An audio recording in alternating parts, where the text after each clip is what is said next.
Jewelleries లో gratitude sale March 8 నుంచి 11 వరకు ఫ్లాట్ 50% ఆఫ్ ఆన్ విఏ. నమస్తే రమ్మగారు. నమస్తే చే రమ్మగారు, ఇది తడి బట్టలతో దేవాలయంలోకి వెళ్ళకూడదు, దర్శించకూడదు అని అంటుంటారు. కానీ కొన్ని కొన్ని దేవాలయాలకి తడి బట్టలతోనే వెళ్ళాలన్న నియమం కూడా వింటూ ఉంటాం కదా. అసలు ఎందుకు వెళ్ళకూడదు, కొన్ని దేవాలయాలకి ఎందుకు వెళ్ళాలి, దీనికి సంబంధించి ఏమైనా మనకి సాంప్రదాయం కానీ ఆచారాలు కానీ ఏమైనా ఉన్నాయండి? అంటే ఈ తడి బట్టలతో దేవుడికి దండం పెట్టడం అవి మనం చెయ్యాలి మామూలుగా స్నానం చెయ్యాలి తప్పకుండా.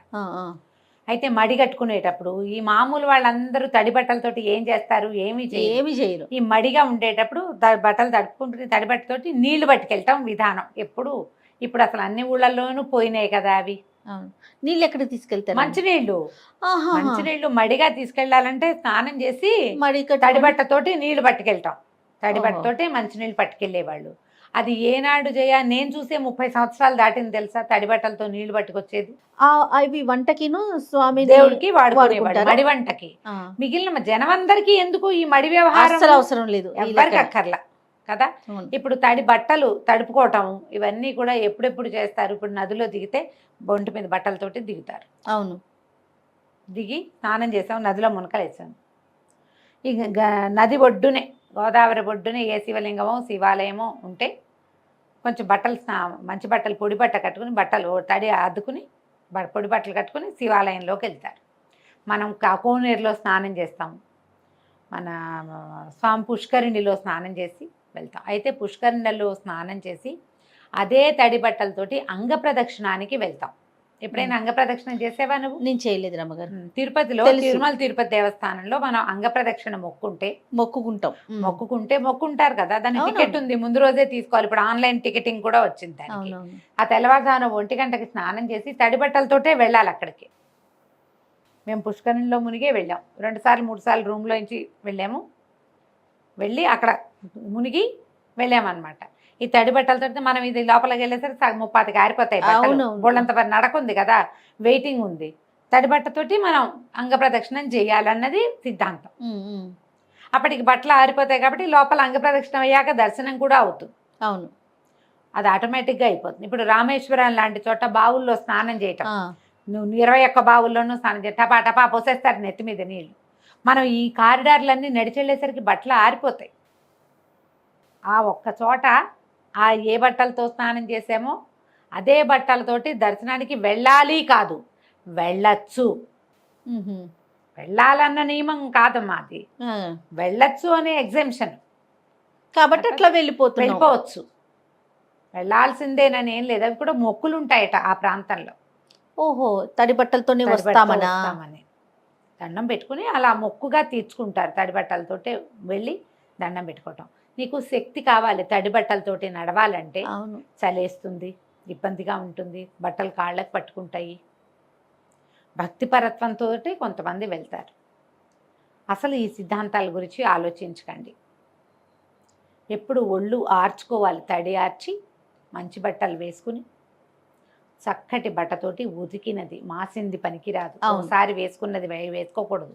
దేవాలయ దర్శనానికి స్ట్రిక్ట్ రూలు. ఏ బట్టలతో భోజనం చేస్తామో ఆ బట్టలతోటి దర్శనానికి వెళ్ళకూడదు. కొన్ని చోట్లే ధూళి దర్శనం ఉంటుంది, ఎలా ఉన్నది అలాగే వెళ్ళిపోయి మనం ప్రయాణం చేసి వచ్చి అదే బట్టలతోటి శివాలయాల్లోనే అలాంటిది ధూళి దర్శనం.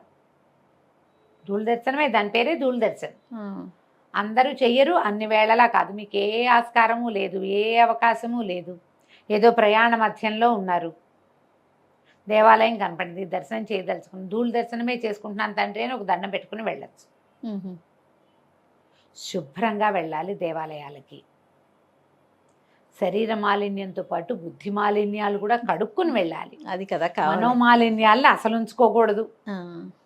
మరి ఇవి రెండు అంటే ఇప్పుడు నీకు ఏ అవకాశం లేనప్పుడు దాన్ని వదిలిపెట్టి ఇవి రెండు పోగొట్టుకోవాలి.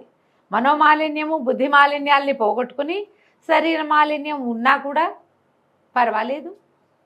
ఎప్పుడో ఒకసారి అవకాశం లేకపోతే, నీకు అన్నీ ఉండి నేను మాస్టి మొహం వేసుకుని వెళ్తానని అనకూడదు. అవకాశాలు లేనప్పుడు చెయ్యొచ్చు. ఇంట్లో కూడా తడి బట్టలతోటి దీపారాధన చేయటము అవి సాధారణంగా చెయ్యరు. తడి బట్టతోటి అంటే మేము ఇది వరకటి రోజుల్లో పొయ్యి వెలిగించుకునే రోజుల్లో పొయ్యి అవి వెలిగించటము, మ్మ్. తర్వాత పొడి బట్ట కట్టుకుని తత్త మా పనులు చేసుకునేవాళ్ళు. నాకు తెలుసు మా అమ్మ తడి బట్టతో వంట మొదలు పెట్టడం. మ్మ్. మా విద్యకై మా మూడో అక్కయ్య కూడా ఆవిడకి చాలా వీరమడే, మ్మ్. తను కూడా చేస్తుంది అట్లాగే. పొయ్యి వరకు చేస్తారా రమ్మగారు? కొంత పని, పూజ, కొద్దిపాటి పని చేస్తారు. ప్రసాదాల వరకు ఏదైనా మొదలు పెట్టడం వరకే, ఆ. మొదలు పెట్టడం వరకే. ఈ తడి బట్టతోటి వడ్డన అవి వంట అది ఎప్పుడు చేస్తారంటే తిథులు ఆ. పెద్దవాళ్ళ తిథి ఉన్నప్పుడు తడి బట్టతోటి వంట చేయాలి. ఓ. అస్సలు మైల పడకూడదు అలా సిద్ధాంతాలమ్మా. లేదా పైన ఆరేసిన బట్టలు, ఇప్పుడు మడి బట్ట ఆరేసి ఉండాలి. ఏదైనా మ్మ్. విడిగా ఆరేసి ఎవరు ముట్టుకోకుండా ఉన్న బట్ట కానీ పట్టు బట్ట కానీ ఉంటే అవి కట్టుకుంటారు. అవి లేవనుకో, అవి కుదరలేదనుకో తడి బట్టతోటి. దేవతార్చన వంట అంతా తడి బట్టతోటి చేసేవాళ్ళు చాలా తక్కువ, అప్పుడే తక్కువ. ఇప్పుడు అసలు ఈ కాలంలో లేనే లేదు.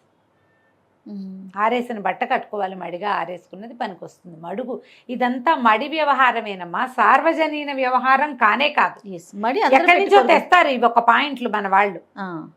అది ఇప్పుడు ఇప్పుడు నేను ఇది చెప్పంగానే అందరూ మేము కూడా అలాగే చేస్తామని మొదలు పెట్టద్దు. ఇది చేయకూడదు ఈ పని. ఆ.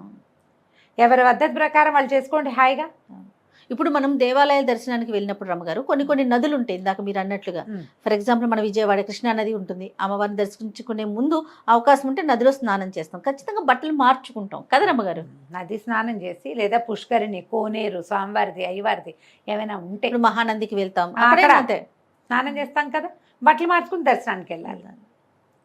మీరు అభిషేకం చేయటానికో దేనికైనా ఏమైనా కొన్ని ప్రత్యేక పూజలకి ఈ విధానము అనుసరించాలి అంటే చెయ్యాలి తప్ప సార్వజనీన వ్యవహారం అదైతే కానే కాదు. అసలు దాని గురించి ఆలోచించద్దు.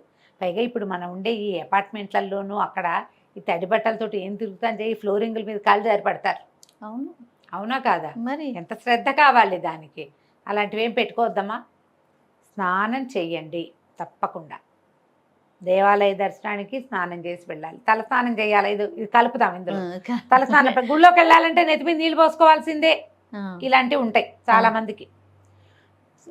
వివాహితలైతే పుణ్యస్త్రీకి తలస్నాన నియమం లేదు. ఏ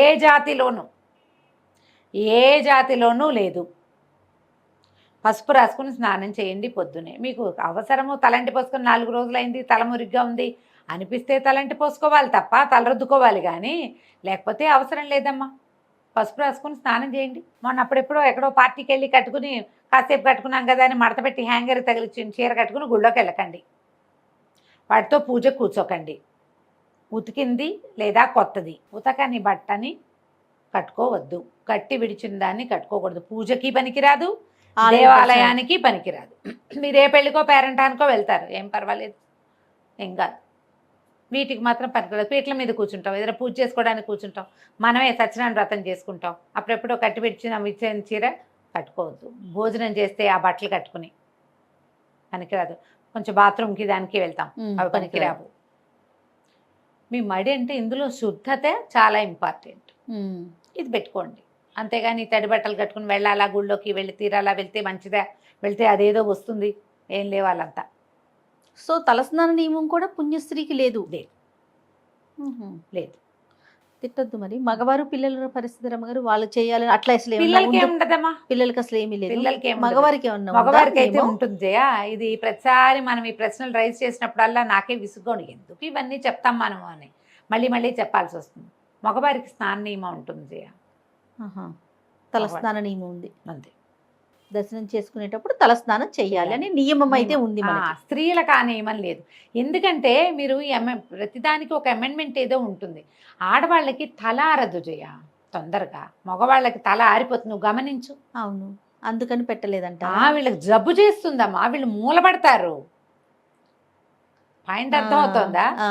ఇదివరకు ఈ పుణ్యస్త్రీలో ఎందుకు చెప్తారంటే పూర్వము తల ఉండేది కాదు, పుణ్యస్త్రీలు కాకపోతే తలలు ఉండేవి కాదు. నాకు ఆ క్వశ్చన్ రేజ్ అయింది మనసులో, ఇదేంటి పుణ్యస్త్రీలే తలస్నానం చెయ్యనక్కర్లేదు అంటున్నారు అనుకున్నాను. బట్ కానీ వీడియోలో అడగకూడదు అనుకున్నాను రమ్మగారు, ఎందుకు ఈ పాయింట్ చెప్పారంటే దాంపత్య జీవితం ఉంటుంది కాబట్టి వీళ్ళకి. అలాంటప్పుడు స్నానం చేస్తే గానీ పనికిరాదని పెచ్చలు చాలా ప్రబలినాయి. దాంట్లో అలాంటిది కనుక మీరు ప్రశ్నించేటట్లయితే దాంపత్యం వల్ల మగవాళ్ళు తల స్నానం చేయాలి గుళ్ళోకి వెళ్ళాలంటే. ఆడవాళ్ళు తల స్నానం చేయక్కర్లేదు, వీళ్ళు పసుపు రాసుకుని స్నానం చేస్తే సరిపోతుంది. ఇదే పాయింట్. రైట్, ఇంతే. ఇంతే, వెరీ క్లియర్. థ్యాంక్ యూ రమ్మ గారు, నమస్తే. నమస్తే.